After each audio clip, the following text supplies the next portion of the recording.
Good evening, everyone, and welcome to this last presentation in our Design for a Living series. I'm just curious, how many of you are repeat offenders? Have you been here for some of the previous ones? So what do you think? Has it been a pretty interesting series? I think so too. I'm delighted that you've enjoyed it. No pressure, Bruce, but don't blow it tonight. There we go. Thank you. And thanks to the organizations that have supported this series. We would not have been able to make this happen without their support. Of course, Venice Museum and Archives, Venice Heritage, Venice Historical Society, the Gulf Coast Community Foundation. We are indebted to them. I'd also like to point out two special individuals, Carolyn McKeon, Florida Journeys Communications, and James Hagler, Director of Historical Resources. They've spent an awful lot of time putting this series together. It involved a lot more than phone calls, and I think they've done a tremendous job. So Carolyn and James, thank you.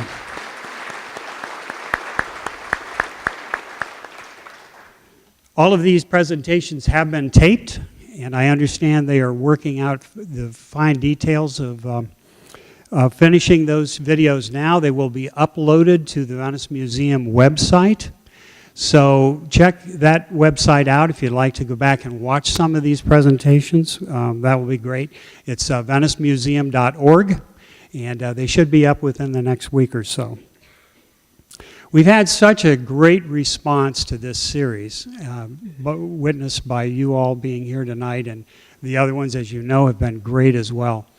We thought it would be great to have a town hall conversation about what we've learned from these gentlemen, what they've shared with us, and more importantly, what can we take forward and adapt to use here in Venice. So we're going to have a town hall conversation in Venice City Council chambers next Tuesday night. That's a week from tonight at 7 o'clock.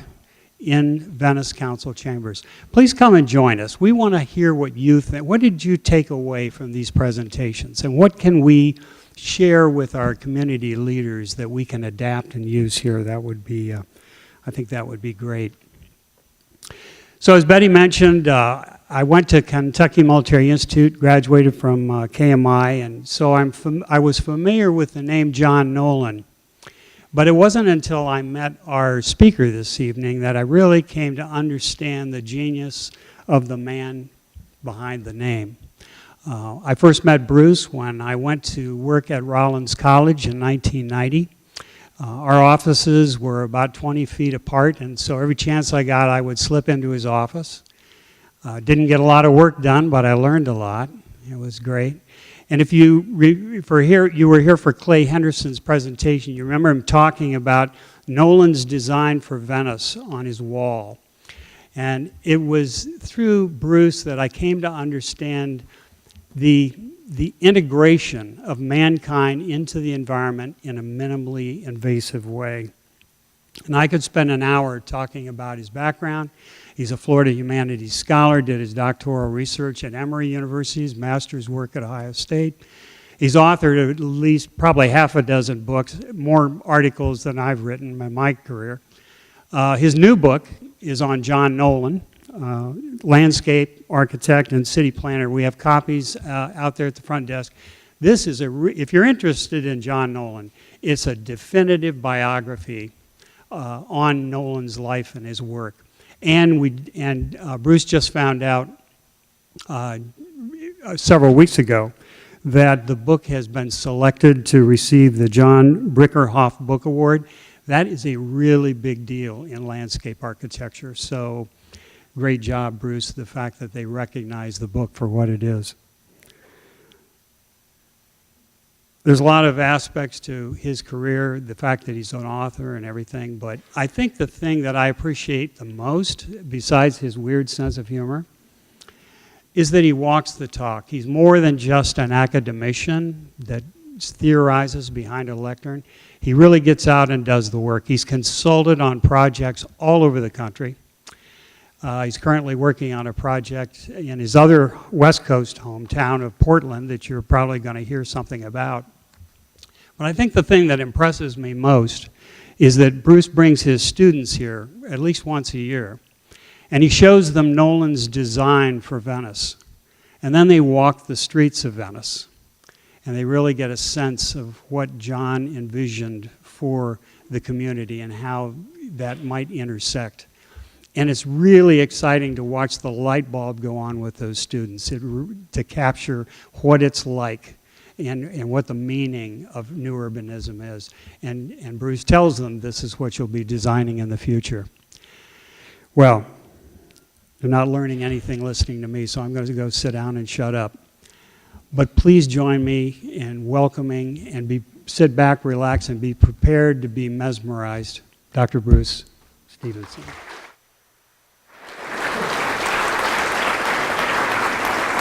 Thank you, sir.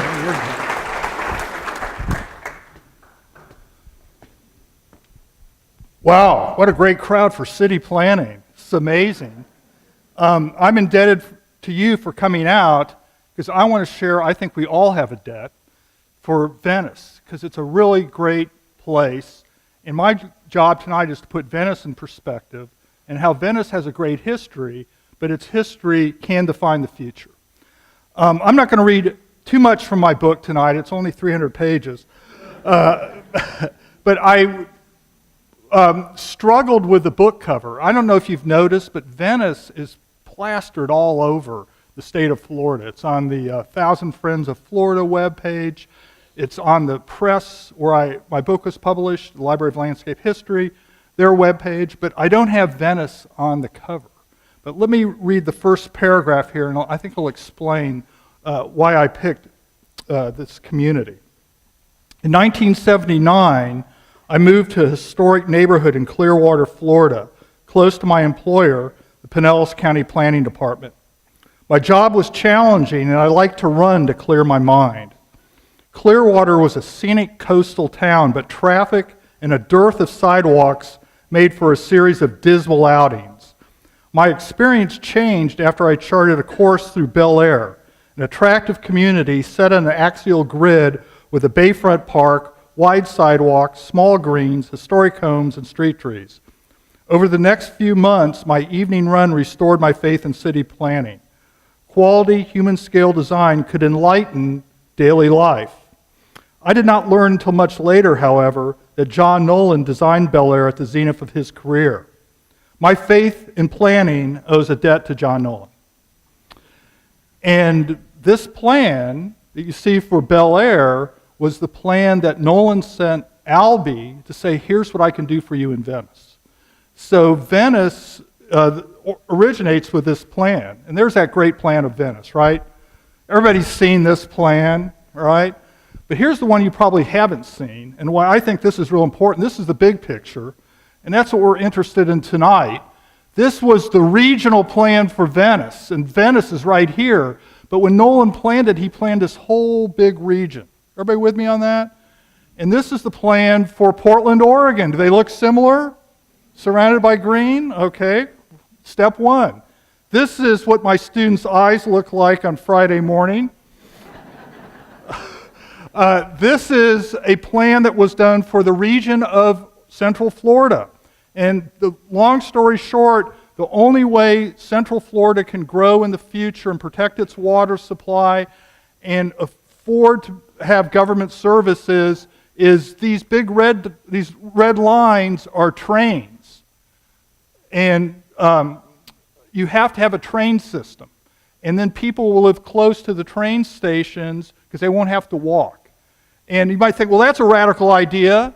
Well, that's what Portland is the same plan. And Portland's been doing this for 25 years. In Portland, there's this term sustainability. See it number one? Portland's the most sustainable city in the United States. And what does that mean? Well, it means your real estate values are the highest in the nation because these kids called millennials, there probably aren't too many of them here, but millennials are driving the economy, and they want to live in places where they don't have to drive a car. You know why? You know why. Go out and drink and not, no. They want to live in places where it's more important to have one of these things, right, than driving, and that is what's attracting. And Portland is the #1 city in the United States for attracting millennials. Last year, it's property values, real estate values, #1 in the nation. Economy, #1 in the nation. And in fact, it's so good, the mayor of Portland went to the Pope. The Pope said, come on over.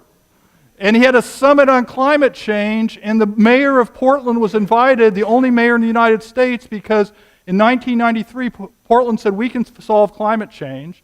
And right now, Portland's the only city is at below Kyoto at levels of carbon emission. And so the Pope and the mayor of Portland are in this together. And what's really cool, I don't know if you can read that, but it says Urban Renaissance.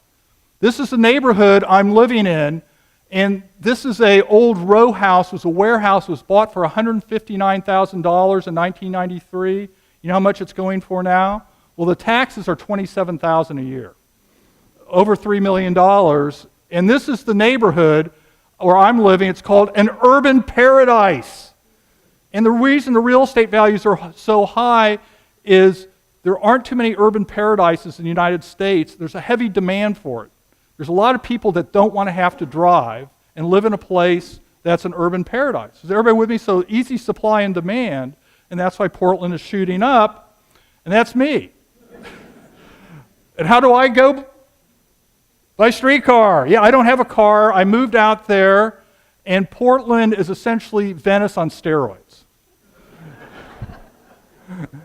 And the reason I moved out there is because Orlando has decided it wants to be like Portland.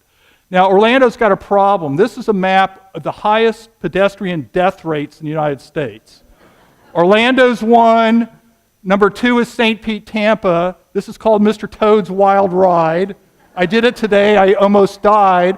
If you want to go to a safe place, well, look at Portland, 45. 3 and 4, it's all Florida. So Florida, if you're a pedestrian trying to go without a car, it's really difficult. So I'm working on my next book called Stepping into Sustainability, Living New Urbanism in Portland, Oregon. And why is Portland so important? Well, look at their vision for traffic deaths. 0. Right now, it's 6.2. Orlando is 18. The national average is 10. So it's still not as good as Stockholm. You know Bernie Sanders, Democratic Socialist?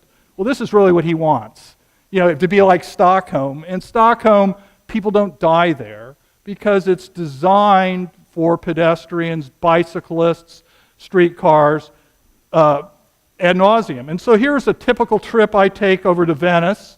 Can we knock these lights out?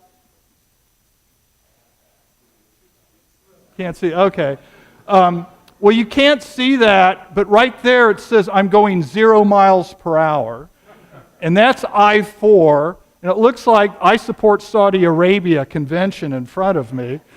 And so I'm trying to get to Venice, I'm going 0 miles per hour. Now, if you're interested at all in business, if you're Democrat, Republican, Independent, whatever, this is a surefire way to lose money, right? You're not ever going to compete on a national or international stage when you want to go between major cities and you don't know how long it's going to take you to get there. And the good news is tonight, the solution is right here. And when I did this research on Portland, I found this was the first plan for Portland, 1903. Can you see this? It's a park plan done by the Olmsted brothers, and we're going to hear a lot about them, and here's Nolan's plan for Venice. Do you see the similarity? Except this is 1903, this is 1926, and Nolan's the guy who took this little idea and blew it up into a big idea. And that's why he's so important. And Nolan came to 1903 as this important year because that 1904, 1903 is an important year because that's the year Nolan comes. Oh, very good, thank you. Woo. Nolan comes to Harvard to study landscape architecture. And it says, Nolan burst upon the scene almost if he were a gift of the gods, sent to replace the prematurely deceased Charles Elliott. Now, I didn't write that. Somebody else did. Charles Elliott was really the first landscape architect after Frederick Law Olmsted to come on the scene. And the reason he came on the scene, his father was also named Charles Elliott. Does anybody know what Charles Elliott? He's the president of Harvard. And his son graduated from Harvard, said, I don't know what I want to do, but I want to be a landscape architect. And his dad said, we're going to get you a job with Frederick Law Olmsted. You're going to learn landscape architecture. And Charles Elliott comes up with this amazing plan in 1896 where, see those bodies of water? He sets up preserves around them, and then the bodies of water are preserved all the way to the bay. And the goal was to protect the water supply of Boston. And at the same time, he produces this amazing park system. And this is 1896, and if you go to Boston today, their water is second in the nation in taste. You know who's first? Portland. All right, moving right along. And Nolan reads this book, Charles Elliott, Landscape Architect, 1902, and decides he's going to make a career shift. I want to go to Harvard, and he goes to Harvard, and the rest, as we say, is history. But just a little background on Nolan. Nolan, great story. His father was shot in a political duel when he was a year old. His father was a Democrat. Back then, the Democrats and Republicans shifted. The Republicans were in the city and the Democrats were in the suburbs. But anyway, his father was upset over an election. He went into the city, complained through a spittoon at the head of the Democratic Party, and the guy took out a gun and shot him. Nolan obviously lost his father. Both his sisters died. His mother was in abject poverty. She remarried when he was 7, and he was sent to an orphanage. And what's interesting, though, this is the orphanage. And it was called Girard College, and Girard was the wealthiest American when he died in 1830, and he set this money aside for this orphanage. And imagine seeing that every day, right? And so Nolan began to have self-confidence. He learned about planning, and he went on to the University of Pennsylvania in the Wharton School. And remember, this series is all about the Renaissance. And what I've learned about Nolan and that whole generation was the most important thing I could tell you to understand why Venice is Venice, and this will be on the quiz you have to answer at the end, that Venice, there was what we call the American Renaissance. And just like the Renaissance in Italy, it was based on prosperity and the wealthy investing in the arts. And Nolan goes, when he goes to the University of Pennsylvania, they study the Renaissance. That's the requirement. And they figure out how whatever they did in the Renaissance, we want to do that in the United States. We want to take all that wealth and turn it into an artistic statement about the beauty of cities and the beauty of everyday life, and we want to design things for living. That's the title of this. And so I went through all Nolan's notes about the Renaissance. It's probably too much, but this, to me, says everything we need to know about the Renaissance. This is Cosmo el Magnifico. And look at the painting. There's no religious figures there. It's a beautiful landscape. So the Renaissance is this idea that we can look out into the landscape, and remember that because it plays into your everyday life.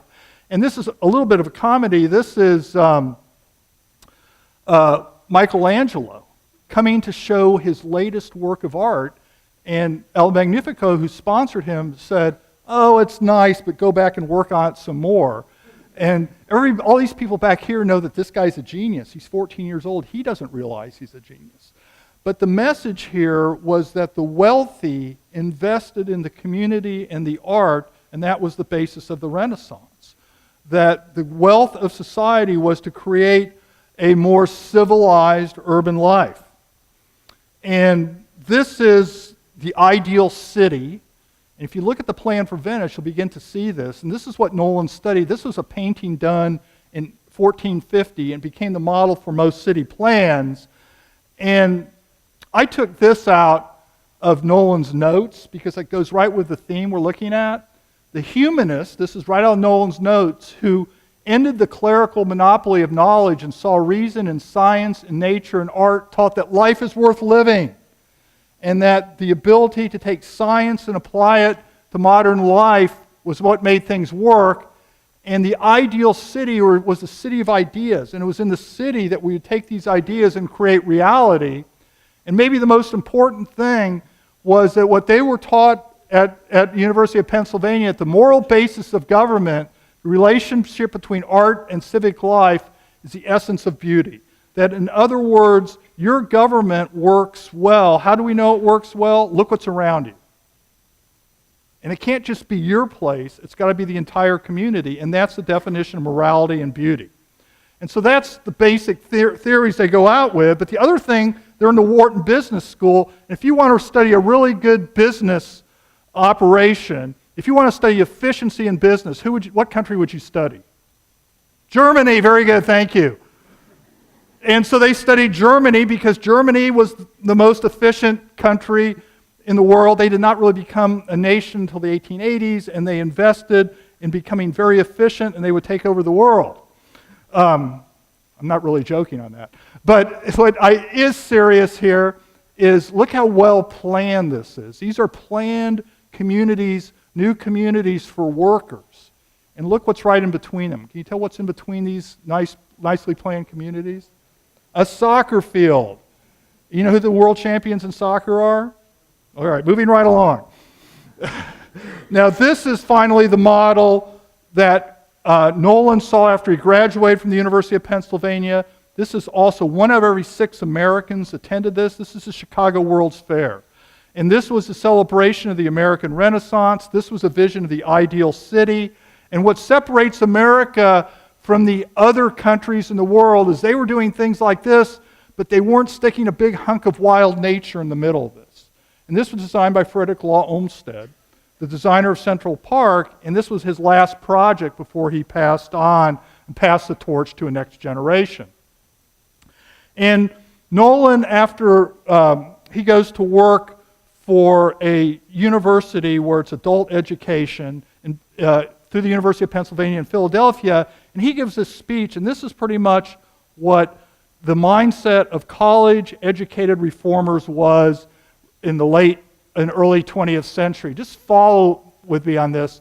This is Nolan's speech. Once the civic conscience is as keen as that of the individuals, in other words, once we think about our community as much as we think about ourselves, we might then be tempted to believe in the words of St. John that we saw the holy city, the New Jerusalem, coming down from God out of heaven. Whoa, right? And you have to remember, Nolan is in the first generation to deal with Darwin. So their concept was, given what Darwin had found, we need to create this heaven on earth because that's the future, that we have the ability to create better communities. And of course, as an orphan who grew up, went from abject poverty to a place that was well designed and allowed him to improve himself, this is very logical for him. And he spends a decade with this group, the American Society for the Extension of University Teaching, and basically a lot of their courses dealt with the Renaissance. And he ends up hooking up with this character, Edward Howard Griggs, who's a leading philosopher at the time. He writes a book called The New Humanism. And I won't read through all this, but basically the New Humanism said Christianity or Orthodox religion needs to be revved up. Listen, Darwin has said this, you can believe what you want, but what we need to do are take those values that was of classical life and of humanism as an antidote to stem a senseless rush for luxury, fashion, and dissipation. Just in the 15th century Italy, capitalism and humanism would spark a golden age. And that was the belief, that capitalism and humanism, interest in your community, interest in the art, interest in living, the design of life, would spark a new age in the United States. And so Nolan is thinking about all this, and his hobby is landscape gardening. And this is his home. and he's growing his own food. You heard the food guy last time, right? Mr. Childs. He's growing his own food. He's designed this place so every view out the window has this great look. And he begins to think, I'm going to go for a career change. And he takes a sabbatical, a year off. He goes to the University of Munich where he studies the Renaissance. Imagine that. And the art of building cities the German style. And so after this is 1903. He then returns to the United States. But the other thing, he's intently pragmatic. And this is what he sees in Germany. He always has these photos of these kids because he realizes as an orphan himself, how do the kids live? If the kids have good, healthy lives, we win. And so all these are workers' communities with kids in them, people growing gardens, and he returns to the United States, becomes a landscape architect, Harvard 1903, and he's kind of this gift of the gods because 1903, Frederick Law Olmsted Sr. dies. And he designed Central Park, which creates the best real estate in the world. I think we can all see why Central Park's important.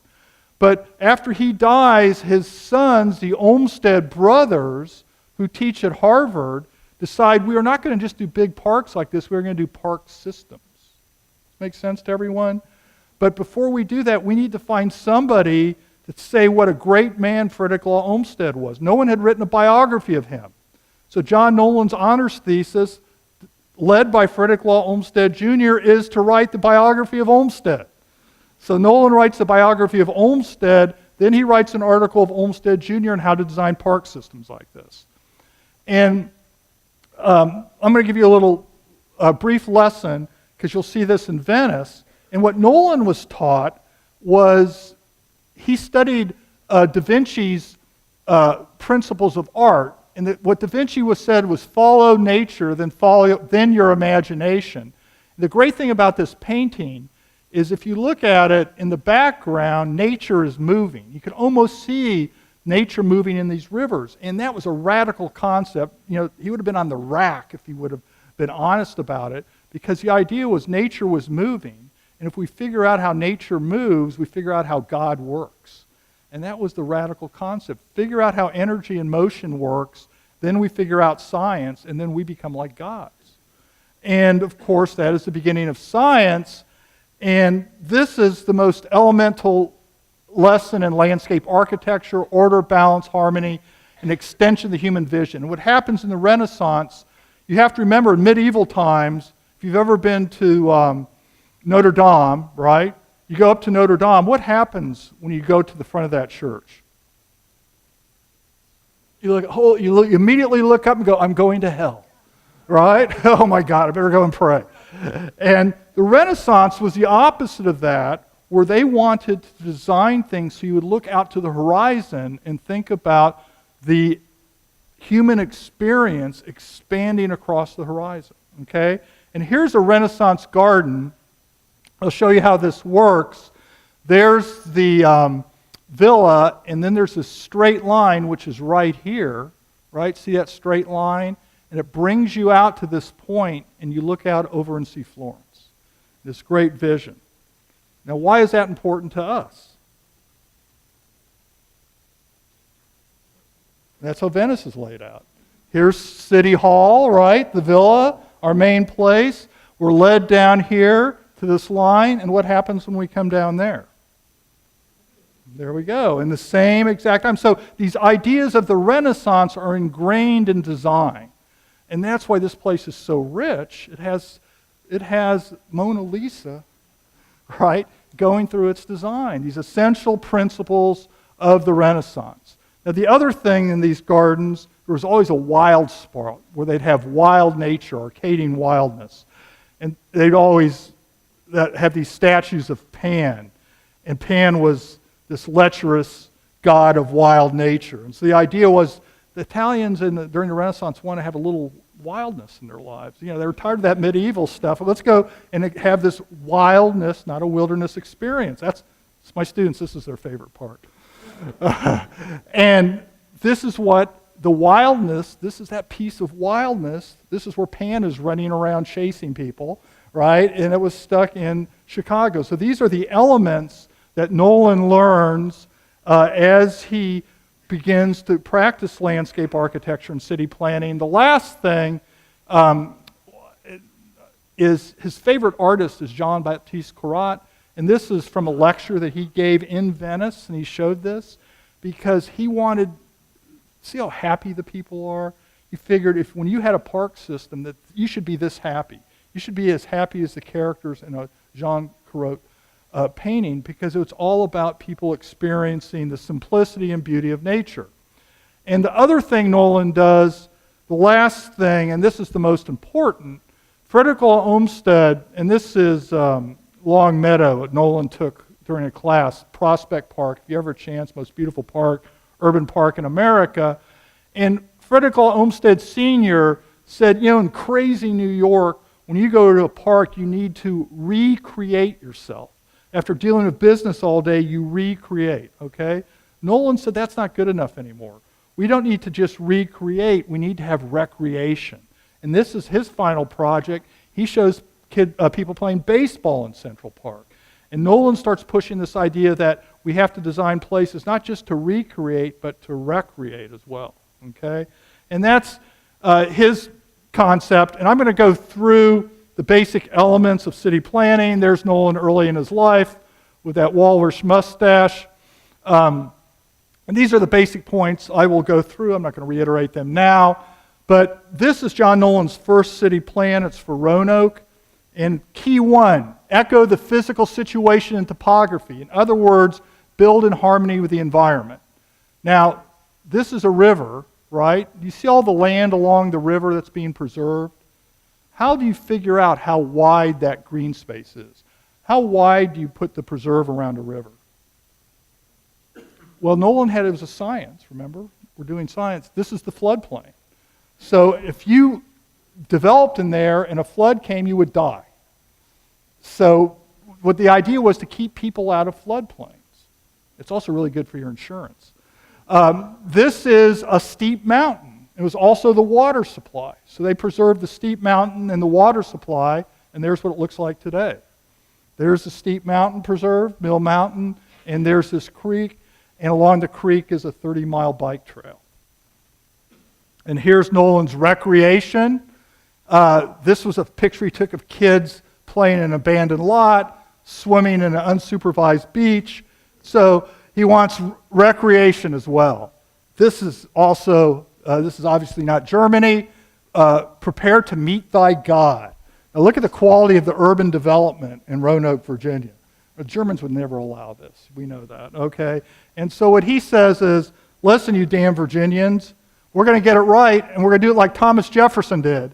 And so he designs a town center, a civic center that we see very similar to Venice, where all the civic buildings are lined up like the University of Virginia, and we're going to straighten this town out and start to organize it. So the two things, he starts off in city planning, you organize your government buildings, and you put a park system in. And that's the beginning of city planning.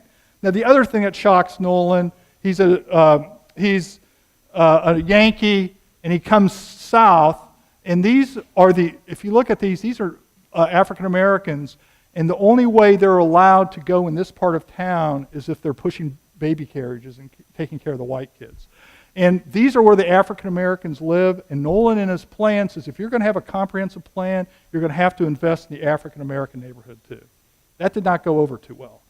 But it shows that Nolan was scientific, and he said you're never going to improve society if you don't invest for every community. So Nolan is very idealistic. He learns how to design neighborhoods as well. He does the big city plan, parks, government buildings, but then he learns from Frederick Law Olmsted Sr., who designed this great place called Riverside, where there's a train station going right through the middle of a park. Does anybody know any place in Florida where there's a train station right in the middle of a park? Winter Park, right? And when we did our research, we found this was the model for Winter Park, Florida.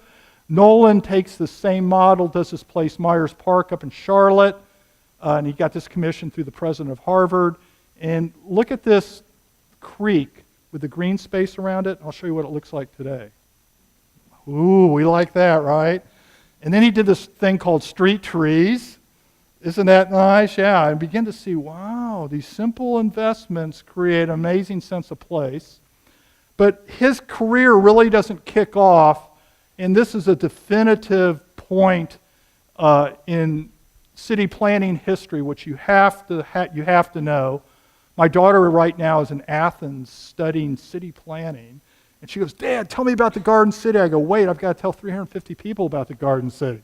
And the Garden City comes off this book that everybody should read.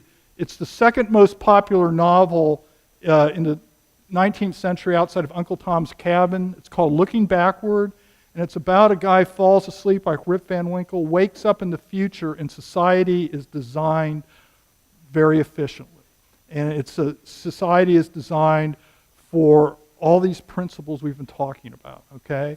And a guy named Ebenezer Howard reads this in England, and he puts together a plot. Okay, let's take this novel, and how do we design communities? And we put green belts around them, which begins to look a lot like Portland, Oregon.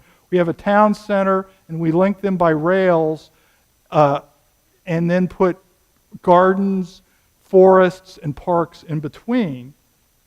And what happens is this idea is taken from an idea and actually built. There's two of them. They're called Letchworth and Hampstead. They're both in England. There's the plan that was actually built, and this is Nolan visiting it in 1909. And after this experience visiting this community, he never becomes the same again. And when we did crunched all those numbers for Orlando, we have figured out a third of the population of Orlando in 2050 has to live at this density. You have to put people living at least 12 units per acre. Do you guys like this? Yeah, and it's called, look at the middle way.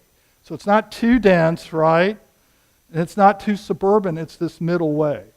And Venice is designed as a garden city on this principle. And you can see the other thing, what Nolan learned, to put people close together, you need to give them really beautiful spaces for they can have a public life that matches their private life. And the idea of designing really intricate, well-crafted spaces goes with design, and that's what Nolan popularizes, or I should say Nolan becomes an expert at and brings to the United States.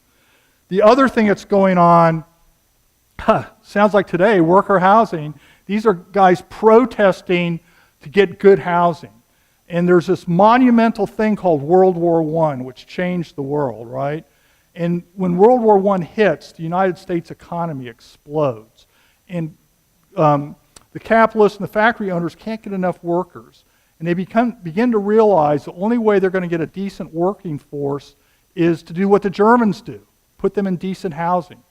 So the factory owners hire Nolan to design well-planned communities, and this is one of them. And again, this is one of Nolan's pictures of all the kids. He begins to design these communities as garden cities, and that is a way to secure a decent workforce, and then the workforce produces a good product, and you have a good economy. Okay? World War I hits, awful. And Nolan was well connected to the British. He's at the English Garden City. That's him right there with all these British planners. And what England did was realizing, holy smokes, we're in a war against the Germans and the French are on our side. We're screwed.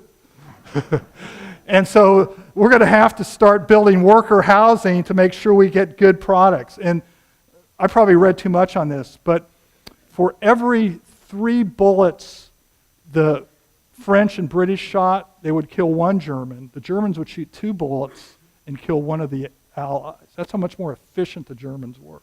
So the Allies had to figure out how can we create efficient weapons. So they just start to design this really intense worker housing. And of course, we enter World War I at the very time the Russians give up. And the only thing between us and defeat is the French army.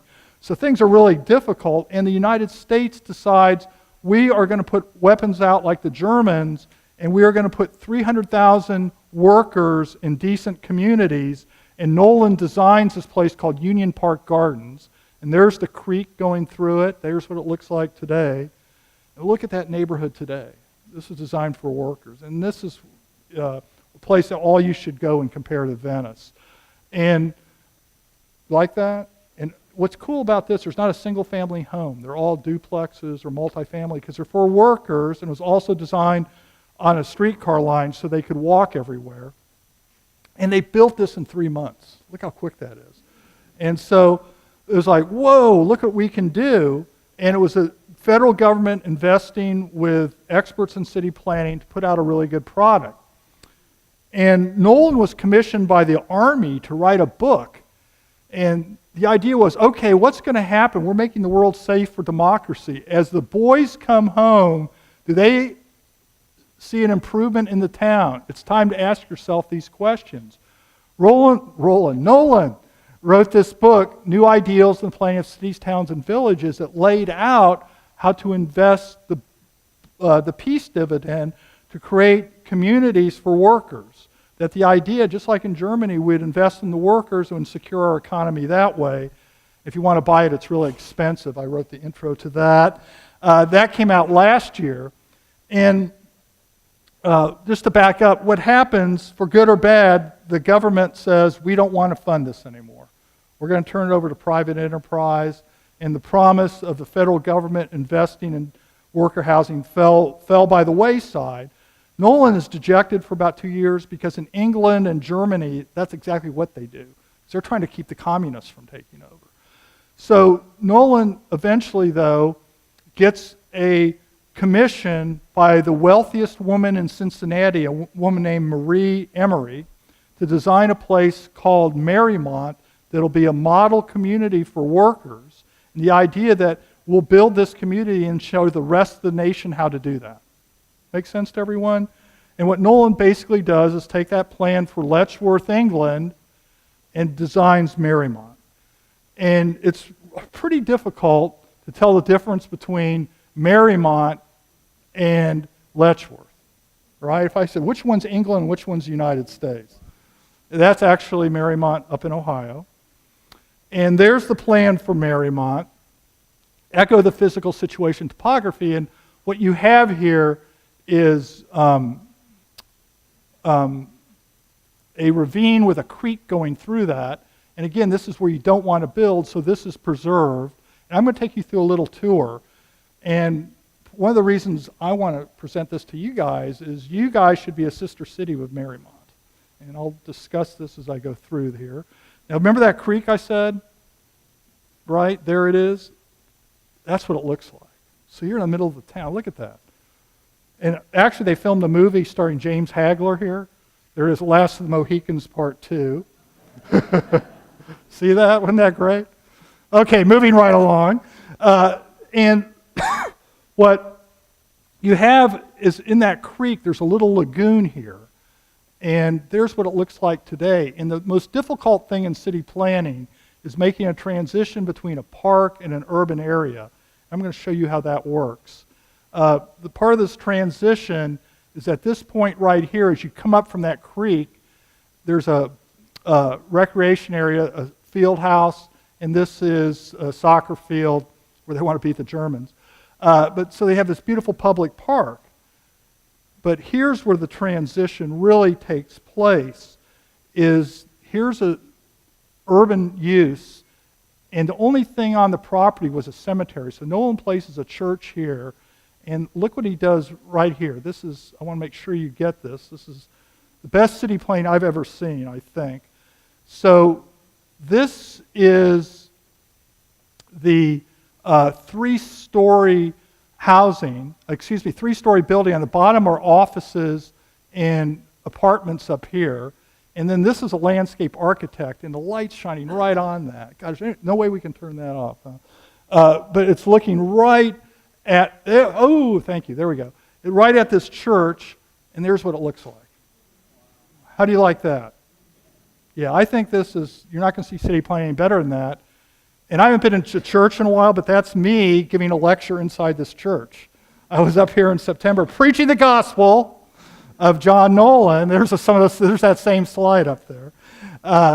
And what I would call the genius of place is to integrate urbanism with pedestrian-oriented civic space. Simply, this means get walkable urbanism where people live and tie it to nature. And this is what Nolan does so well at Marymount and also at Venice. There's what that church looked like back in 1920, 1926, and there again is that relationship. And, oh, I'm sorry. If you look from here, there's a school right there. I'm sorry. You put the church and the school, and I should say that's a community church. It's chaired by denominations, which I think is a really cool idea. And there's what it looks like looking at this school today. And it's interesting. It's a very affordable community, and the scores at that school are really high. And then he designed this worker housing. There's what it looked like when it went in. There's what it looks like on the right. This is kind of cool. This is this, if you like dropping water balloons, you want to be right here. Department of Transportation got it in the way, but look how carefully sculpted this is. You can put your car down there, the humans go here, everything's aligned and done really well. And look what it looks like back in there. It looks like a painting. And I cheated, I took a painting and there it is, right? Very similar, very artistic. And then Nolan's always got these Germans, and there's those German kids. Think he got any ideas from the Germans? Right, there we go, it's applied right here. And the other thing, and this will come to bear in Venice, is the downtown. Here's that workers area, and then you have this nice connection into the downtown, which I want to share with you. I always ask my students this. Here's the town center, but it's not in the center of the property. How do you figure out where to put the town center? Highest point. Highest point, okay? Remember that in Venice. So there's the town center. And what's cool, though, is this Renaissance garden from the town center down to the most beautiful place, most beautiful view of nature. And what Nolan does, and this is the secret of good planning, here's the town hall, here's a parkway, and here's the most beautiful view of nature. So the whole idea is you put the center of democracy, where we all have to get along, right? At the center of town at the highest point. Then you put a parkway which connects that to a beautiful view of nature. So we are provided this link to democracy and a beautiful view of nature, and that is how we define a quality of life. Okay? And let me show you what this looks like. There's the parkway. A parkway is actually a park with ways on it. I don't know if you have something like John Young Parkway over here, but 2 yellow lines does not count as a parkway. And there's going down the parkway. Oh, I'm sorry, and this is, I thought this was kind of wild. This is the town center, and he had a village green. And he kept it wild nature. So you remember that Arcadian wildness? This is right in the middle of town, a big hunk of wild nature. And this is Mark walking down to the edge. This is this view you have. And if you look at this, see this half-moon concourse? Everybody see that? There it is.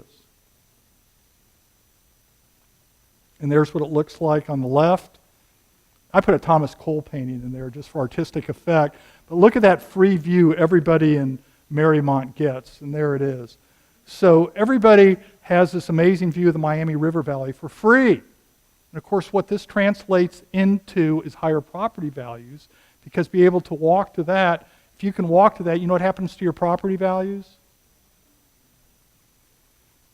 And this was the first middle-class housing. Again, this is a duplex. It's a little unit right here, but I just thought the quality of the architecture there is really stunning. And the whole idea of this interconnection of humans and nature is done so well. I think that's why it'd be great if you guys partnered with Marymount. People from Marymount want to partner with you guys. Imagine a delegation of Marymount coming down here and a delegation of Venetians going up to Marymount. Wouldn't that be neat? Because Marymount's also on the National Historic Register. And I guess the neatest thing about Marymount, it's designed for all ages. There's mom, pa, the kids, grandma, grandpa, and a statue to the family, right? And this is the centerpiece of Marymount. And Marymount was on the national news because kids can get through Marymount so easily as compared to the new subdivisions going in. And I'm going to skip this one. It's too much detail. Other than Nolan finishes Marymount, it gets gets great reviews. He goes to Stockholm, and it's amazing. So he goes, I'm going to take that idea from Marymount and go where all this money's being dumped. Florida. You see that cornucopia of wealth being dumped on Florida? This is 1922. Florida, great real estate boom. It was the greatest real estate boom in the history of the nation. And people were coming to Florida, and Nolan opens up an office in Florida and begins to put together a series of plans. Now, his first one is for St. Petersburg. This is Pinellas County, and he takes, St. Petersburg is right here. He designs the bottom third of the county. If you see that, the bottom third of the county, and puts these preserves around here, where again, these are places that are flooding, and out here, wherever you could die in a hurricane, he says, don't live there, okay? And what I did on the right, Orlando has adopted a sustainability plan, so I took the items from our sustainability plan and showed how Nolan did the same thing in his plan for Venice. Food systems. Well, the people were going to live here. The city was going to be restricted to here, and outside it was going to be 5 to 20 acre farms. So the idea, everything, you'd have an economy, an agricultural economy, along with the urban economy. And transportation, that's our new Sunrail line. He proposed running a train, a commuter train between Clearwater and St. Petersburg, so the two would be interconnected. This is the city plan for St. Petersburg. And if you see all this green out here, that simply means there's green spots all over here. Every home was located within a quarter mile of a park, so you could walk to get everything. And there's purple around here. The purple means there's shopping, so everybody could walk to get their basic necessities or get to a park, okay? And in Orlando, we call that livability.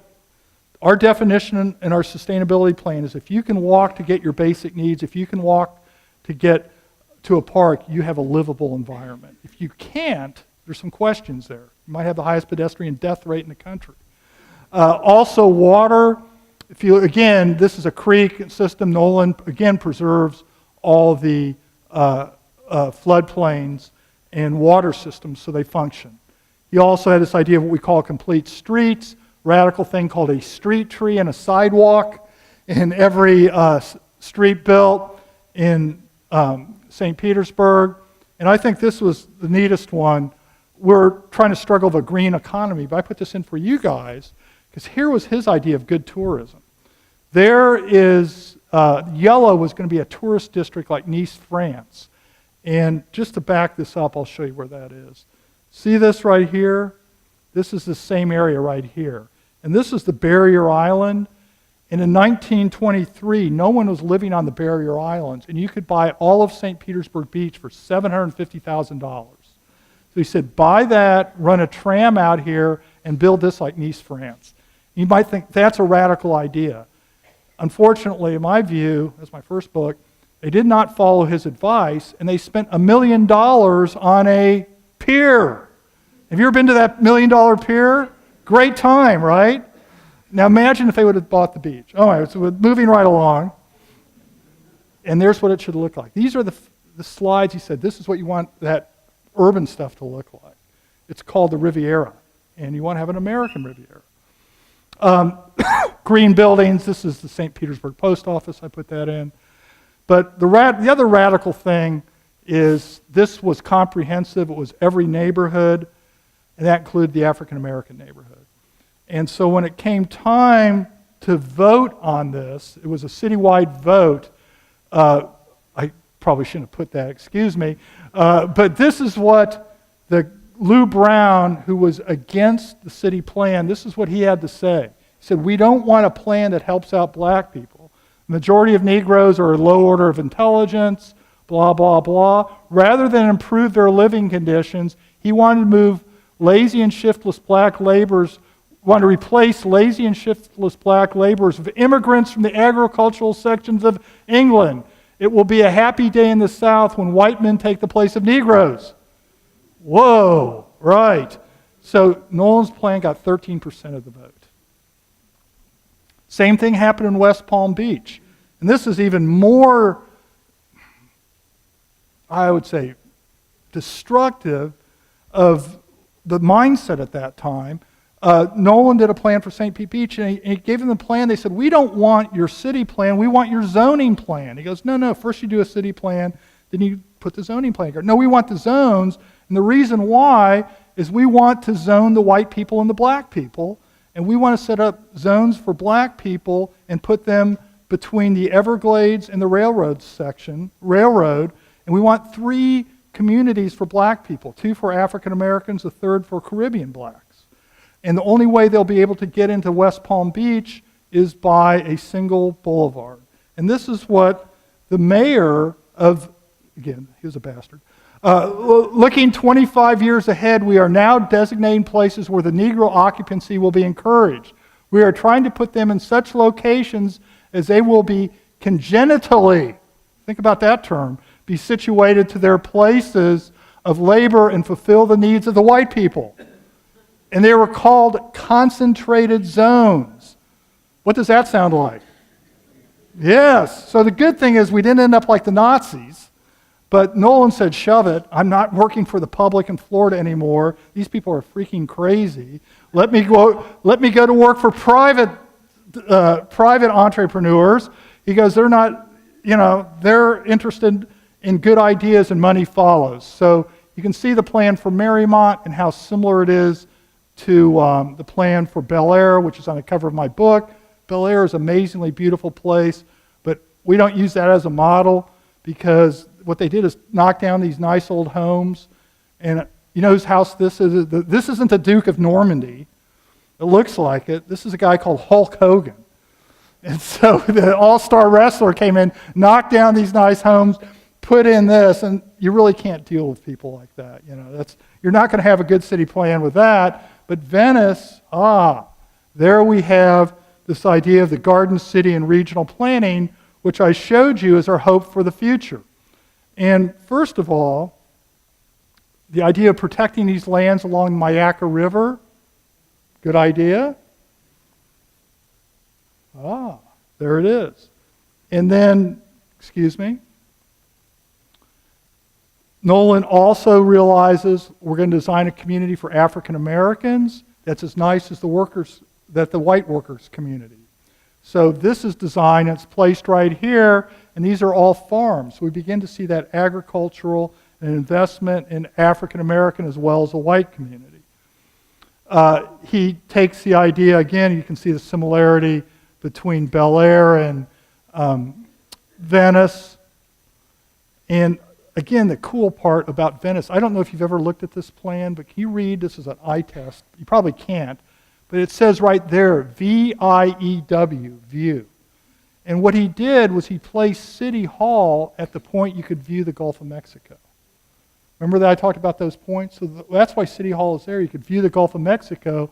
And what do you have between, just like in Marymount, between City Hall and your most beautiful natural item? Of course, we'll have the Parkway. He also designed it like a Renaissance town. Look at these drawings that you'll see. And these are in the book Dorothy has. But again, this is designed as an Italian Renaissance.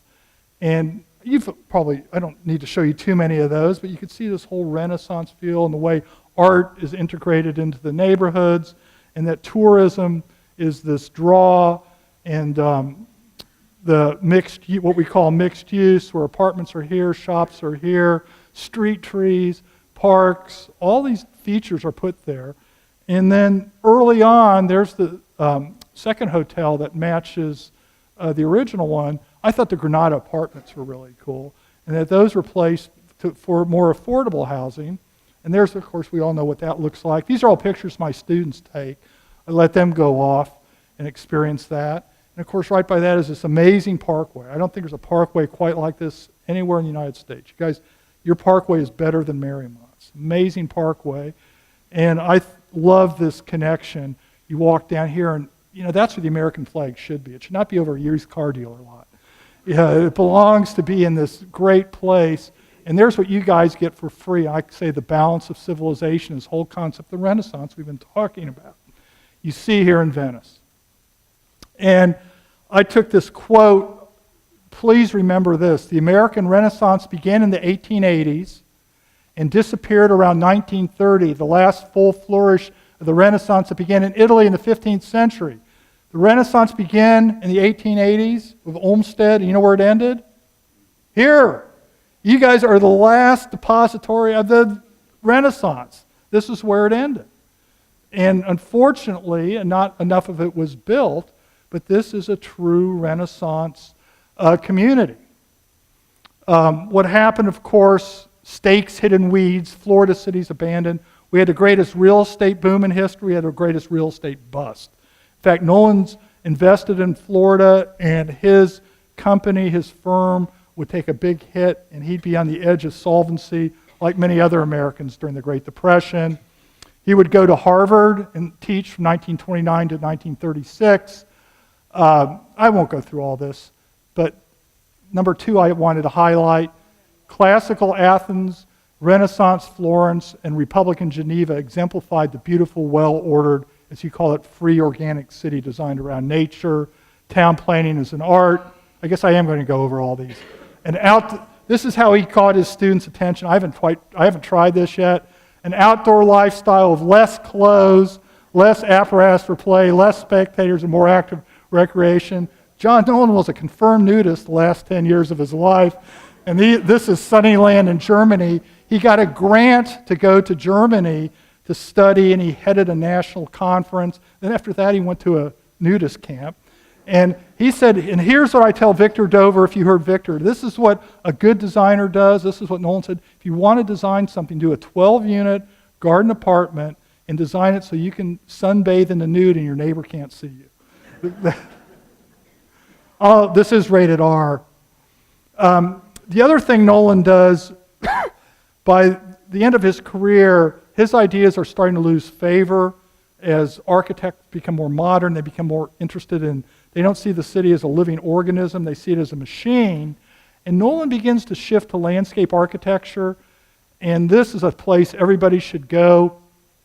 The father of ecology, Aldo Leopold, was at the opening of the University of Wisconsin Arboretum, and there's John Nolan speaking to the future. The University of Wisconsin Arboretum is the longest ongoing ecological restoration project in the world, where ecology was applied. Nolan had done a plan for Madison, so he came and spoke. And we're all familiar with the Everglades restoration, right? The same principles that are going to the Everglades restoration were done at the University of Wisconsin Arboretum, and there's what it looks like today. And Nolan's idea of the ideal city, he was head of the International Federation of Housing and Town Planning for Europe and the United States. His ideas lost out to this guy, Walter Gropius, who saw the city as a machine. And we lose this idea of the city designing in harmony of nature.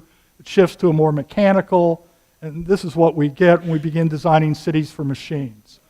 Yeah, imagine being a pedestrian. This is called a virgin sidewalk. No human in their right mind. Imagine trying to walk through here.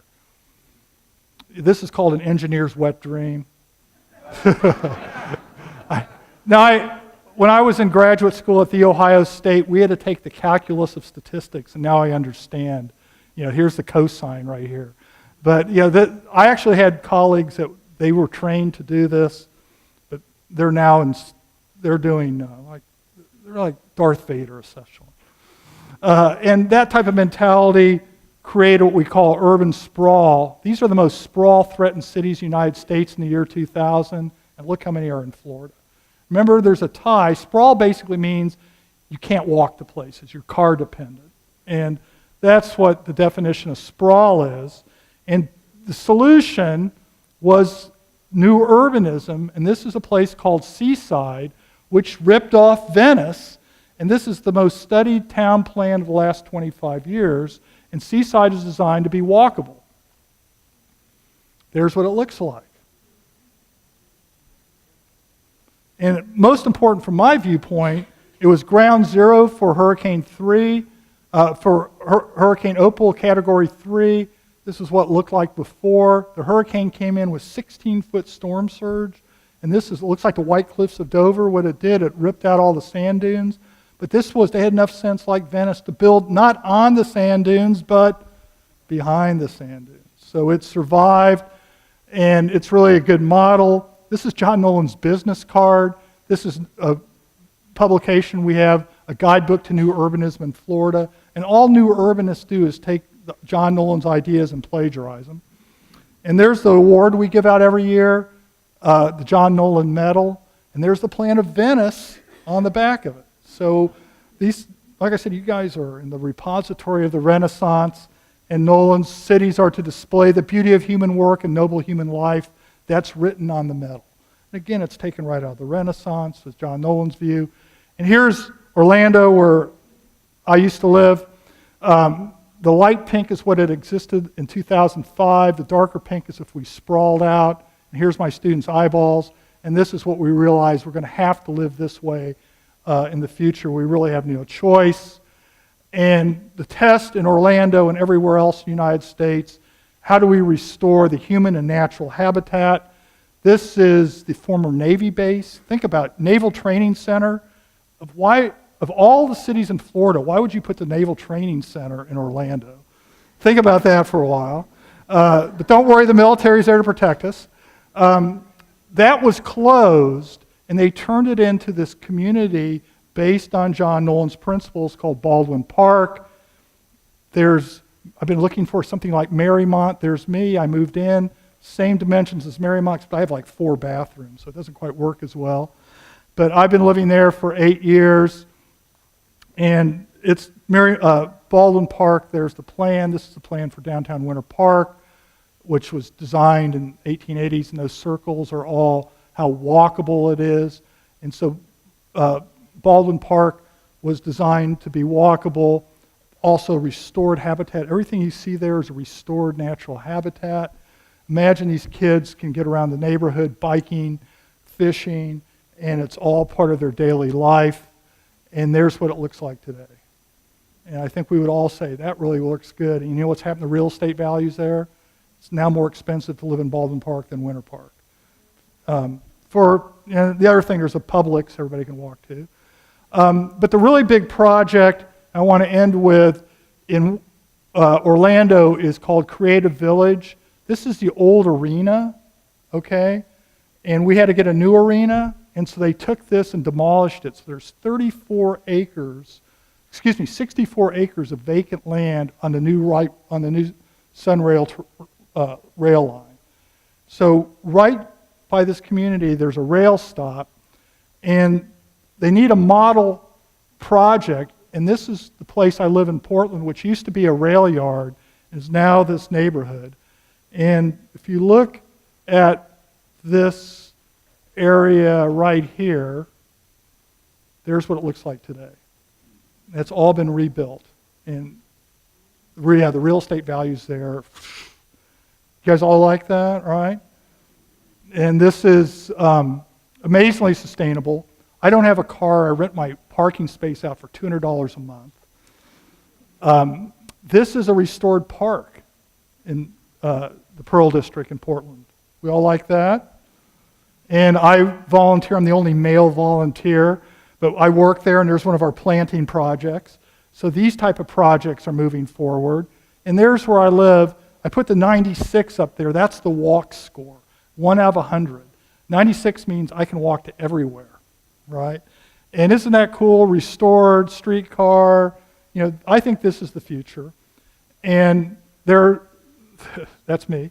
And I found my place on the cover of this book, so I figured I had done the right thing.